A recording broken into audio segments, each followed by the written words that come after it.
Sila bang dahilan kung bakit nagkaganyan ang mukha mo? Mga walang hiya sila. Bukas na bukas din, pupunta tayo ng kumpanya para maparusahan ang mga abusadong empleyado na gumawa sa iyo nito. Nanginginig sa galit na sabi pa ni Ronald.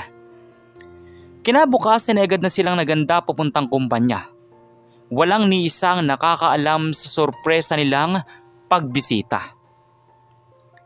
Sa kabilang banda naman, ang mga empleyado ay abala sa trabaho habang ang tatlong magkakaibigan ay walang ginawa kundi magpagala-gala at humanap ng bubulihin.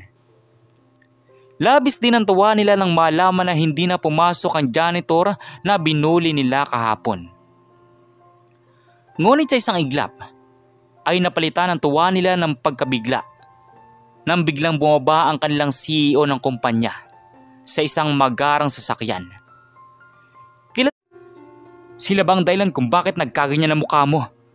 Mga walang hiya sila. Bukas na bukas din, pupunta tayo ng kumpanya para maparusahan ang mga abusadong empleyado na gumawa sa iyo nito. Nanginginig sa galit na sabi pa ni Ronald. Kinabukasan agad na silang naganda papuntang kumpanya. Walang ni isang nakakaalam sa sorpresa nilang pagbisita.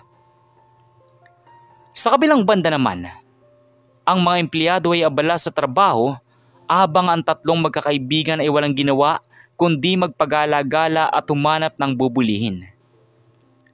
Labis din ang tuwa nila nang malaman na hindi na pumasok ang janitor na binuli nila kahapon. Ngunit sa isang iglap ay napalitan ang tuwa nila ng pagkabigla nang biglang bumaba ang kanilang CEO ng kumpanya sa isang magarang sasakyan.